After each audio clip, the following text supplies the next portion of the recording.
The story of Pedrinho Matador eyes that never sleep.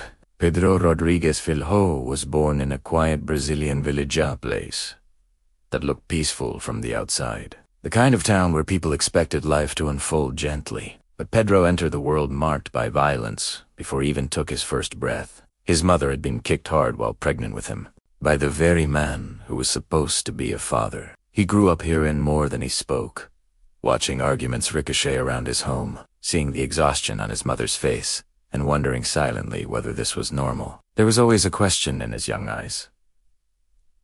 Do all homes feel like this? Pedro wasn't like the other kids. He was frighteningly intelligent, unnervingly aware of injustice. When he saw someone being mistreated, something heavy and cold settled inside his chest. And when his father was falsely accused of theft and publicly humiliated, something inside Pedro cracked quietly, but permanently. He was 14 when he confronted the man responsible.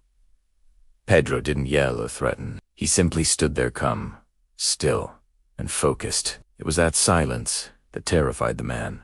Pedro's stare wasn't the stare of a child. It was the look of someone who had already made up his mind. Minutes later, the confrontation was over. And so was the man's life. From that moment on, Pedro wasn't a boy anymore. He was something else. Something shaped by pain and sharpened by injustice.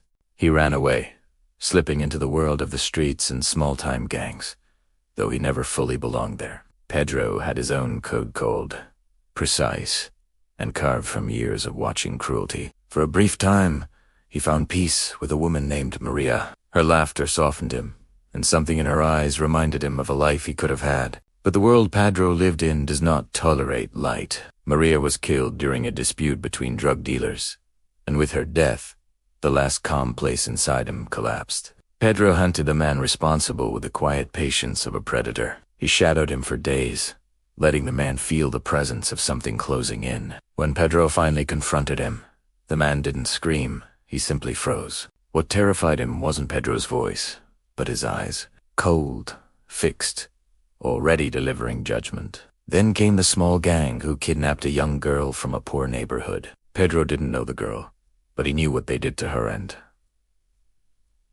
that was enough. He began haunting them, leaving subtle traces behind, until they became afraid of their own shadows. When he finally stood before them, he said a sentence that prisoners would whisper for years. You're not afraid of the police, but you'll be afraid of me. And then he made sure they never harmed anyone again. But the darkest chapter came when he learned his mother had died, killed by his father. The origin of every wound in his childhood had ended her life. Pedro's world narrowed to one mission: confrontation. He found his father in prison. Gods never forgot the look Pedro had when he walked in, somewhere between mourning and rage, but frighteningly calm. No one knows what exactly happened inside that room, but everyone heard how it ended a fatagon, a lifetime of pain sealed shut.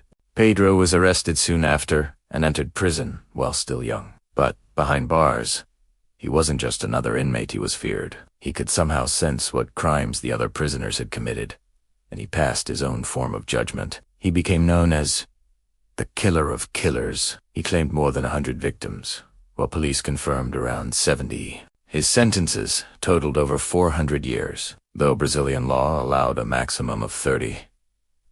He was released in 2007 into a world that had changed. Tugi Aiden, T changed as much. In a strange twist of fate, he tried to reinvent himself. He started a YouTube channel, warning young people about crime, speaking about his past with the calmness of someone recalling a movie, not a life lived. Some believed he had truly changed. Others thought it was just another way to stay relevant. But no one could ignore him. And in March 2023, his story ended the same way. It began suddenly and silently. He was killed outside his home by unknown attackers.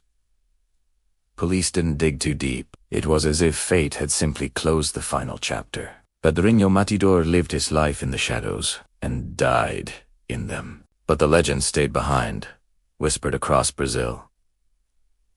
No one sleeps easy if Pedro puts your name in his mind. And so with Habib, we reach the end of our story. Thank you to everyone who made it to the end of the video. Don't forget to subscribe to the channel, and we'll see you soon with a new video in. And so with Habib,